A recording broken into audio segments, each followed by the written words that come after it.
But now we must understand that one habit that we have always, we have developed it because we have been going out. Our attention has been going out. You see, the one habit that we have in the West, which I have noticed also very common, is to be a daredevil for everything and to go to the extreme. See, there's no, what do you say to the bridle? Bridle, you say, the one that is used for the horse? Bridle. The bridle is not there. There's no bridle in our behavior. We go to extremes in everything. Whatever we do, we go to extremes. There's no bridle in our hands. And this is what one has to get to the bridle. It is not that it's like a kite which is just moving here and there. It's not that. It's a complete thrust, complete movement with all willpower, with all effort to go to something that is dangerous. I personally think it's a self-destructive character which is built within us as a result of our movement too much outward. Because whatever moves in one direction has to recoil back. It has a reaction. Like the science has developed atomic bomb. Ultimately, you do develop a destructive temperament. And that is why I think in the West people have no idea how to control the speed backwards. It's more the speed outward, to dangerous places they like it. Nature is good. In the nature, it's nice to be there. But it does not mean that you should ask the nature to hit you and kill you. Now in Ganpatipure, I was so sad to see those boys who burnt themselves. It was really very, very saddening to me. And when I treated them, of course they got well. But you won't believe, the whole of my stomach here, the whole skin of my stomach was burnt, charred and burnt, and is now peeling out, just like they had the problem. I never went to the sea, I never stayed there. So this was the heat they were carrying. Now people get, say, what you call skin troubles, skin cancers. Still they want to do it. Like the other lady who was so sick from Switzerland, is so sick, you see. I was really very worried because she was very dangerously placed. And she is the one who had this problem, and she said, I have an addiction with the sun. How can you be addicted to the sun? It's just a mental idea. I believe me, it's just a mental idea that if you go in the sun, your skin will be all right. It's just a mental idea. Have you seen anyone like that?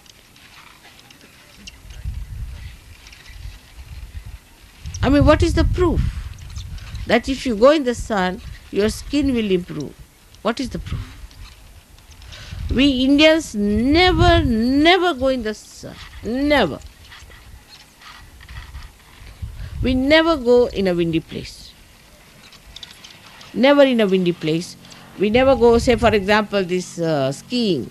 According to us, skiing is a stupid job.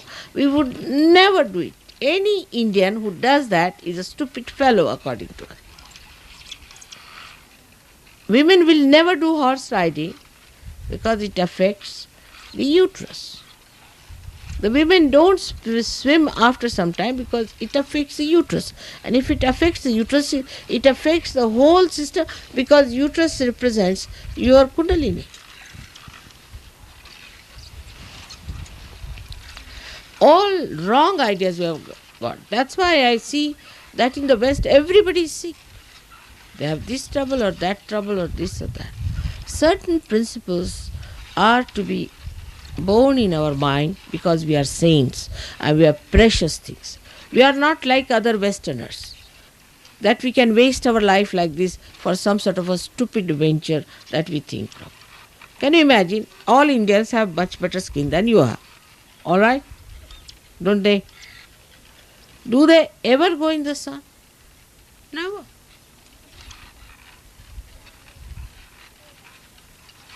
Then have you seen any Indian sitting outside here taking sun bath? I mean, the proof of the pudding is that despite all that, your skins are so bad. Now, how can your skin be good with the sun? Let us say.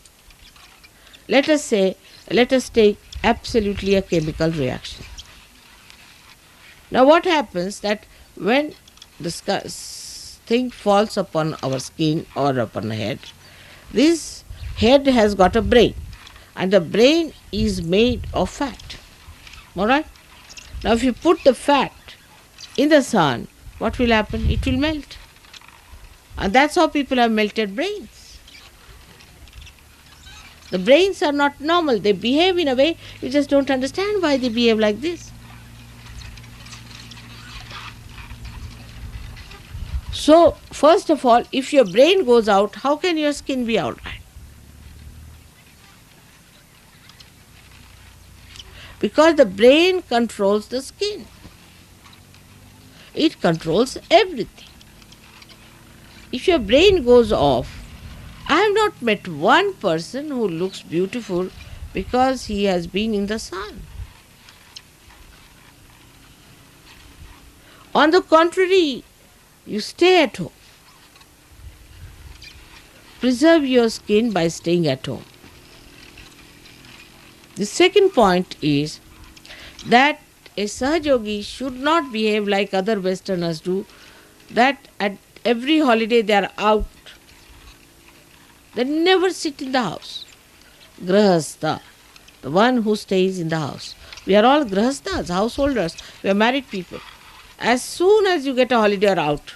Now you might give an explanation, because you see our houses are like this, and we think that our houses are just suffocating us. Have you seen the houses of the poor people here? Have you seen the houses of the labor in Bombay? Nobody goes out for a holiday. All my life, I don't think I've been ever out for a holiday with my husband. Only once we tried for 2 days and we were back from Scotland all the way. We just go for a wedding or a festival or something. If there's some collective happening. Or else you can go for a picnic, all of you together.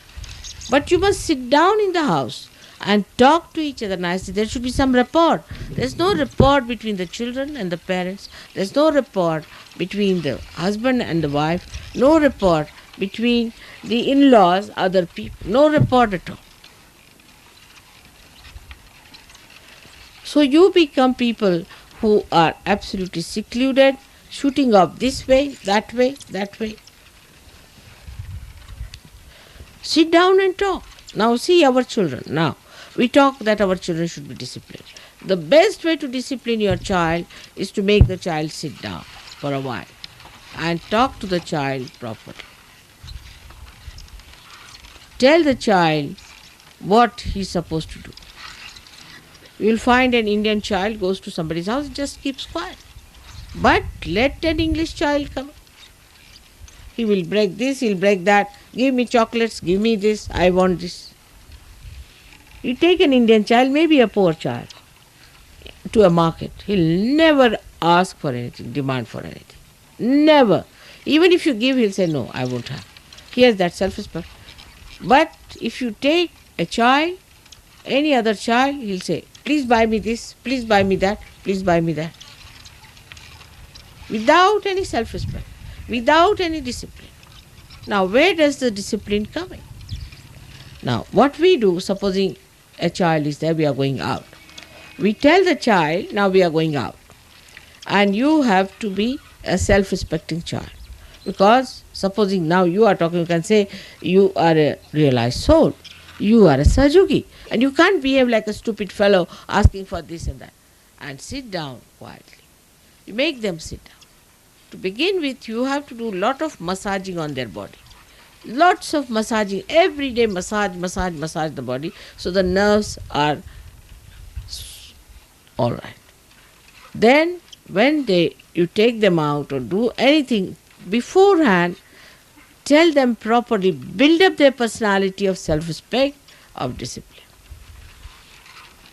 But you yourself should be disciplined. Now you are sitting in the sun, say, for the whole day, and you tell your son, get inside the house, how will he? A Sahaja Yogi should never go in the sun. Take it from me. Never, never go in the sun.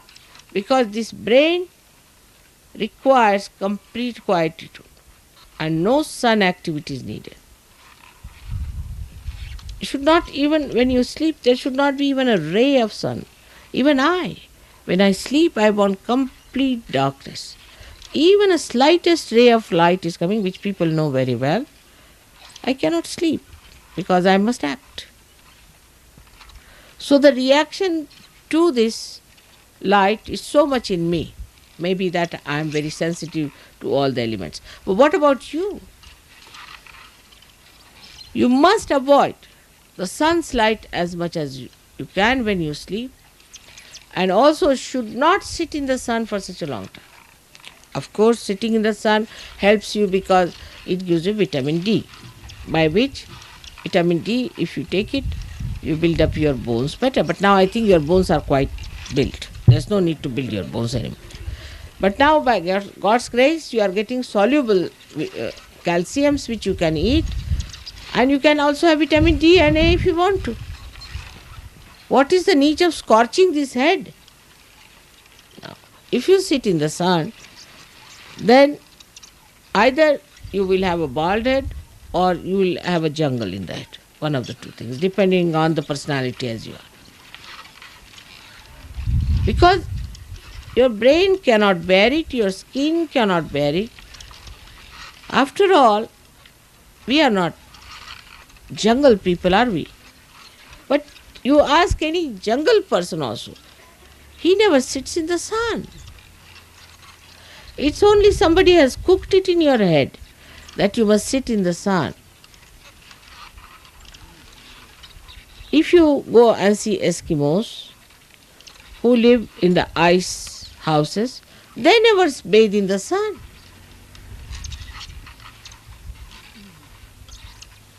Have you ever seen them sunbathing? Have you ever seen them? Any picture anywhere?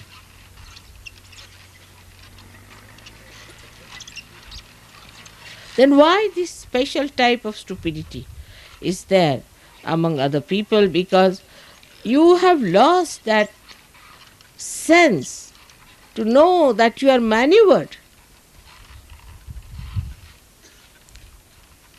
You see, how to befool you. Now you must create some weaknesses for people. If you don't create a weakness, how will they prosper with their machineries? So now, let's befool them. If you go to the seashore and you tan your body, you look very beautiful. First of all, you look horrid you look. And secondly, they will say that your health will be all right. So everybody is going to the seashore, ending up with a skin cancer. Because your body revolts against it, that's why you get skin cancer. You get liver troubles, already you are liverish. You are already thinking too much. Why do you want to have sun? You have already too much sun within yourself. So what is the reasoning for it?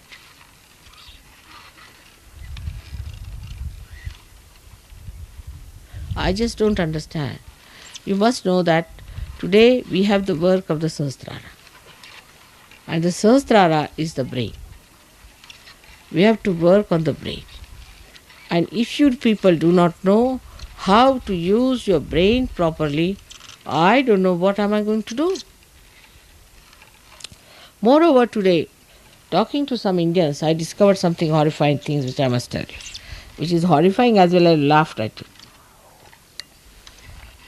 They were telling me that if you take an English hen and an Indian hen, there's a tremendous difference between the two.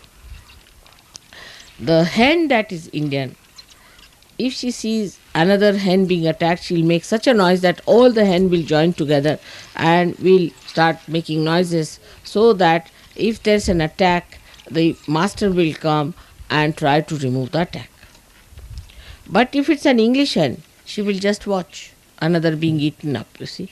And then she's eaten up also, she says, all right, eat me, doesn't matter, I'll take second birth and come back. Said they have no brains at all. He said they have no brains. Like, say, an English bullock. They have English bullocks also. I mean, English means Western. They don't mean anything else, but it's Australian.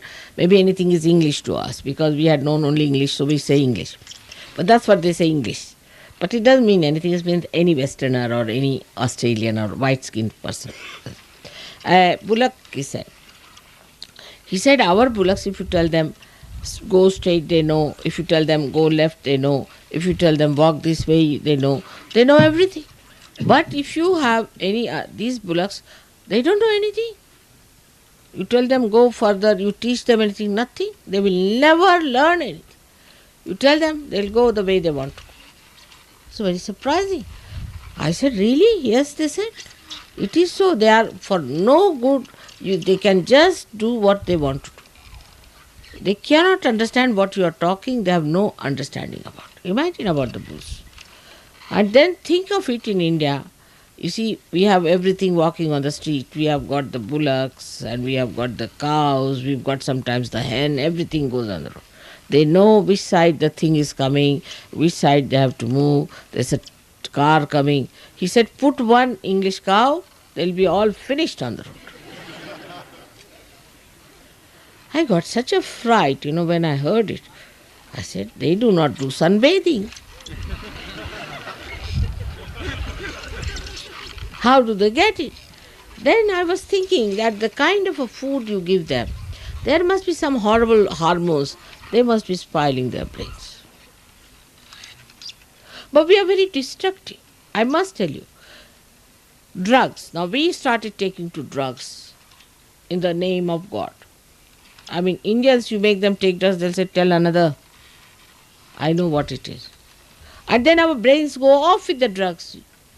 Brains are not normal. Why we behave like this, I can only explain that they have taken drugs. I've seen people who have taken drugs, I just don't understand.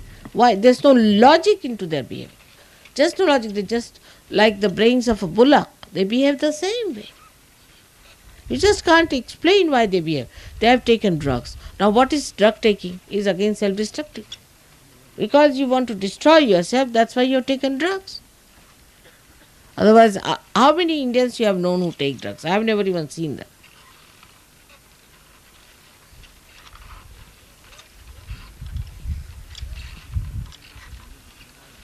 And another thing, Dhumar told me he says his reading is, he says that if a child is educated in a vernacular school, I was also educated in a vernacular school because my father was very particular, no English schools. And those who are educated in the English school, there's such a difference. He says he has his children educated in the English school and he has his children educated in vernacular school. The youngest one is in the vernacular school. He says he knows about everything. He'll know how many cows are in the house. He will look after parrots. He knows how the parrot works out, how the things are. He's the youngest. He knows about everything. But other children, they just will stand. If you tell them, they'll give an explanation. And then they'll say, so what? So what? But if you tell him something, immediately he will know what is to be done. He'll just get it done the way he wants to do it in the sense that it must be done. But here the other way round. If you tell a child from an English school, he will do the way he wants to do, and if you tell him, why did you do this way, he'll say, what's wrong? Or at the most he'll say, I'm sorry, finished. I mean, like Sir Yogis will pull their ears, finished. Even if he hits you, he'll say, pull my ears, mother, I've hit you. It's like that. It's very funny thing. I said, what's wrong with the language? Why this English language makes people like that? I can't understand. Why? I just didn't understand. What's wrong? Now, this is not in the Indian language. You see, if you say, they say, what? We didn't understand what you're saying. What's wrong? I mean, just the whole, I think the language itself has the disciplining in it. It has what we call Mardhav. It, it builds up the personality. Like if somebody tries to show off, you see, immediately we'll say, you are overwise, atishane. And the saying is, atishane tanse bail rikame. Those who try to show that they are very intelligent, their bullocks have no work, means they are lazy lumps. The whole language system as such, they are so practical, I tell you, they are so practical. And that is why we came to India first of all. We had some Sahajogis with us when we came here. About 25 Sahajogis from England came. And we all stayed here, and all these people looked after them and they fed them. And of course, I mean, they paid no money, nothing, they lived here. Nobody even wrote a letter of thanks. So they all got worried. And they wrote a letter to me saying that, Mother, what has happened? Are they all right or are they sick? They have not written any letter to us. So I called them. I said, did you write any letters to them? No. I said, why? We know we did wrong. We know. So you know. Then why did you not do it? No, but we know. Now what is an argument? Now you have come out of that. What I am giving you the background. You have come out of you. Now you are Sahajogis. You are saints. So you have to be very different. You can't be like them.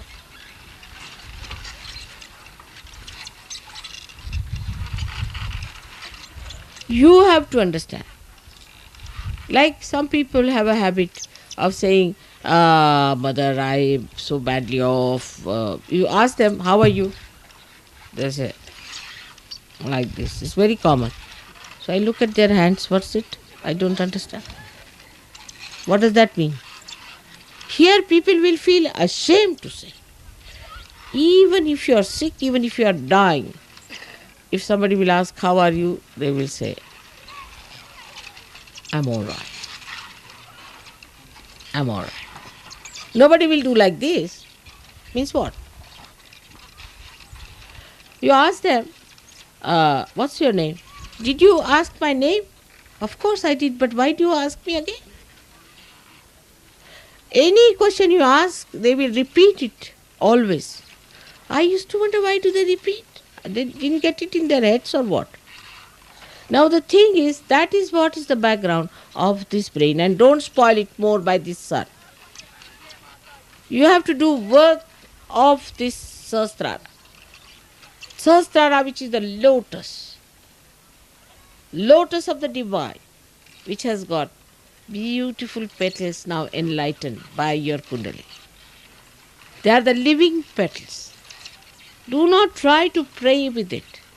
That's why I say don't read funny books, don't see funny things, don't talk to funny people, don't waste your energy in worrying, in futuristic attitude. Keep to yourself. Let this grow, because the roots are in the brain. The tree of awareness grows downward, but the roots are in the brain. And you have to go to the roots now, because you have done that movement. Now you come back. And for that, you have to know to look after your brain. The other day, I also said that I don't know why you people don't put any oil whatsoever. Why not put oil in the head? Poor oil. Head needs the oil always. At least on a Saturday, put so much oil, rub it nicely and have a bath. But people just don't put any oil in the head. I mean, you must oil, gear up your brain. Don't you think so? If you don't put oil in any machine, it will crack. For this brain, which is a special machine, after Sahaja Yoga, is really a very special one, you must try to put lot of oil in it. Put some oil in the ears. Put some oil in the nose. Now the modern theory of the doctors is don't put any oil or anything into the ears and the noses of the children. Rajesh's brother had a child and they went to, of course, to a latest doctor from America. And the child was crying, weeping, feeling so horrible. And his Brahmarandra, what you call the fontanelle bone area, was not filled at all. It was all open. I said, what's the matter with you people? They said, the doctor has said, don't touch the oil. I said, what? They said, he'll have allergy. I said, no, nothing of the kind. You bring the oil. I got one full katori of oil, rubbed it on his head, pushed back that thing, and I put it in nose and ears. The child slept like a log of wood. Imagine how much the child must have suffered. These stupid ideas come from where? I don't know. They don't have any oil these days, so what is their idea? Is to do some business must be behind it. I don't know what is business. I don't know what they are going to run by not giving any oil to the children. They must be having some business with that also. Otherwise, it is absolutely a stupid idea. I just don't understand that the child has an allergy. And how presumptuous to think like that.